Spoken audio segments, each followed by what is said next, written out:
Thank you, Dr. Chaudhary, and Rahul, great to be on the panel with you. Thanks to TiE for inviting me here. It's my first time on the ISB campus, and clearly extremely impressive. And clearly, now I have a desire to spend more time on the campus. I wish I could go back to school, but may not happen for a while. And you'll understand once I tell you what we have embarked on. So, you know, when I looked at the agenda, my first question was, what on earth am I doing? This old school bricks and mortar infrastructure financing person, in a room full of entrepreneurs, sitting on the same stage as someone who's sending a car to the moon. Frankly, he probably doesn't even care about the infrastructure there because that car can drive over anything. And so, I was a bit confused as to what I'm doing here. But then when I started thinking more about it, I said, while he might be sending a car to the moon that can drive over anything, his drive to ISB probably was not as easy as driving his car on the moon. So probably he does care about infrastructure in India. And maybe when he goes to Bangalore to raise money, he has to go from one airport to another airport, and he realizes what good infrastructure can do for a country like ours. So I said maybe they would be interested to know what NIIF can do to improve the infrastructure services in India. And then I also thought that, these guys are doing startups. And NIIF is a $6 billion startup. And by the way, it's probably the most challenging startup in the country because it's a startup from within the government. So perhaps if I spend some time with these guys here, I'll learn a few things that I can use, to start up NIIF. And literally, I am employee number 1 at NIIF, and I think I have employee number 13 sitting over there, Ayushi, who comes from another very interesting entrepreneurial venture, which was Sun Edison, where they built a huge portfolio of renewables in India from nothing and started an industry where there was nothing, and an industry that is now threatening the old school thermal power sector, not just here but all over the world.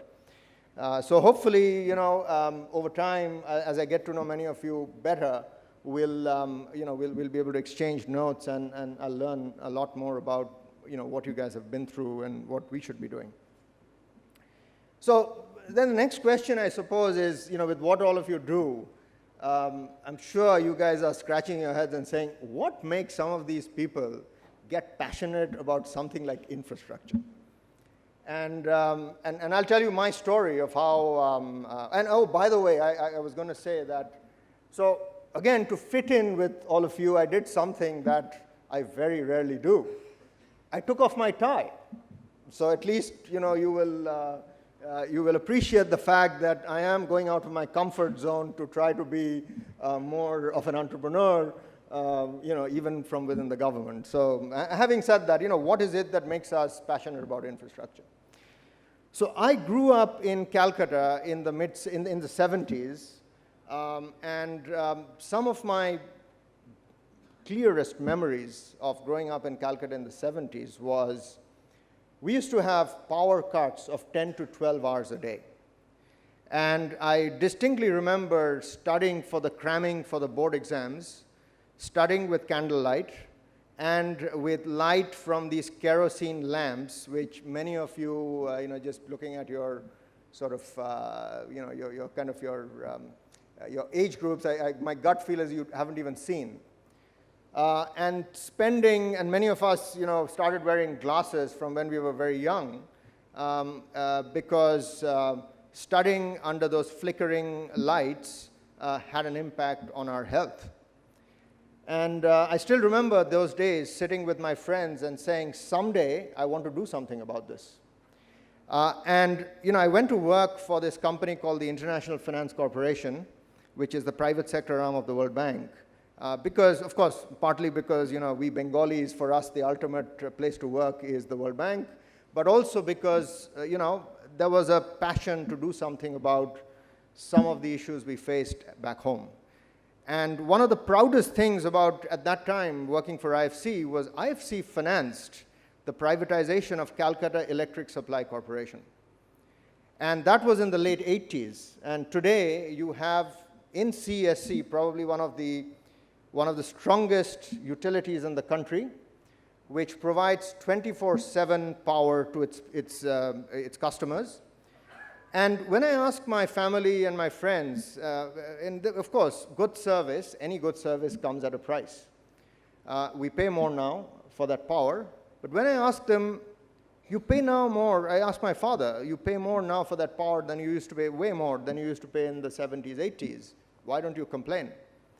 And his answer is, well, don't you remember what you went through when you studied for your exams in candlelight? And you know how much pride it gives me when you can come home and you can immediately get Wi-Fi on your mobile phone and you can be connected to the rest of the world. So what that tells me and what my experience has shown me is that there is, when a good service is provided, even in the, in a sector which is hitherto was seen very much as a government-dominated sector, when a good service is provided, people are willing to pay for it, and that creates a business. And that creates an opportunity for many people who are willing to take the risk that entrepreneurs take and willing to challenge status quo and willing to bring their expertise to do something that is, that actually brings change. And hence, I would say, let me basically move from there to say, okay, what are we trying to do? And let me start by just saying, just basically going back a little bit in history and looking at what has happened with the infrastructure sector in India.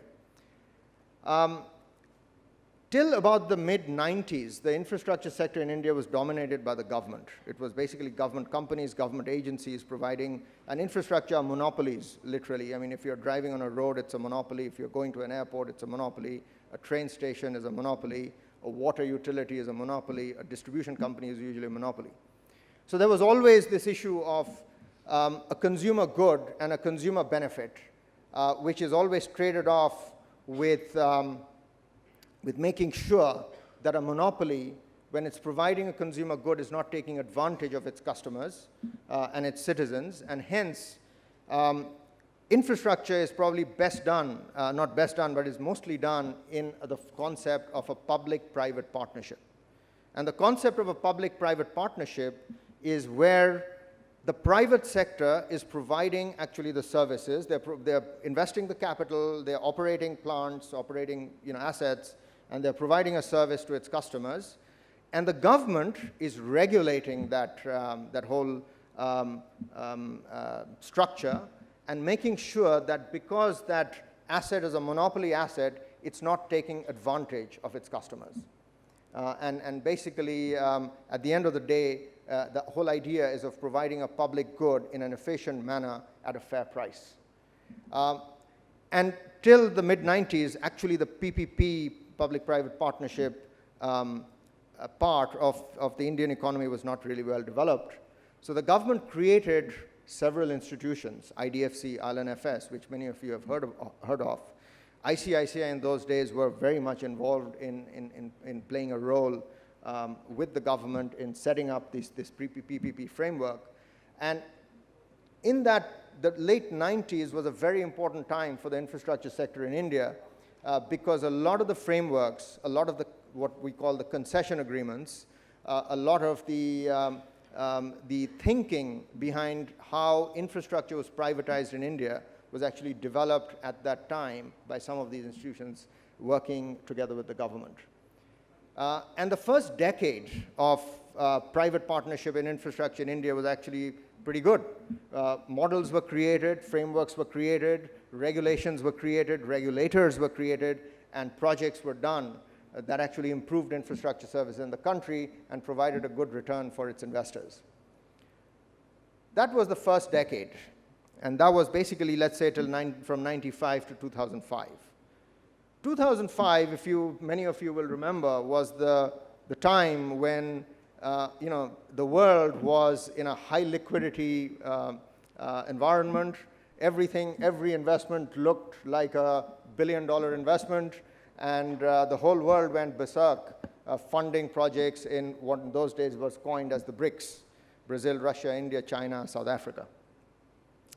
A lot of money came into the infrastructure sector, banking on the work that was done in the first decade, and led to an overinvestment into the country, into the sector, on very poor underwriting standards. And that led to what we see today, which is a financing issue, or should I say, an over-leveraged situation in the infrastructure sector, and a lot of capital being stuck there that went into it in the mid-2000s, the 2005 to 2012 period. So we had a situation that after a big investment into the infrastructure sector, and that investment actually led to a lot of very good assets in the country. The 4 key airports, Bombay, Delhi, Hyderabad, Bangalore, were built during those times. A lot of the expressways were created during those times. Many things happened that were actually very positive for the country, but not very good for the investors and the financiers. And then, of course, when that happens, capital flows into anything slows down, and capital gets stuck.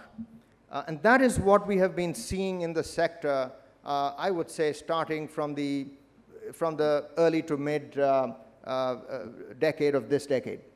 And we are facing a situation right now that both debt and equity capital is stuck in those projects and needs to find a way to resolve itself. The sector needs to find a way to resolve itself and start reinvesting into building these new assets. And so the government, obviously, I think very wisely, saw the need to create another institution. And this institution that they created was what they realized, and I think that what the market realized was one of the issues with what happened in the last decade was that asset creation happened with a big deficit of equity.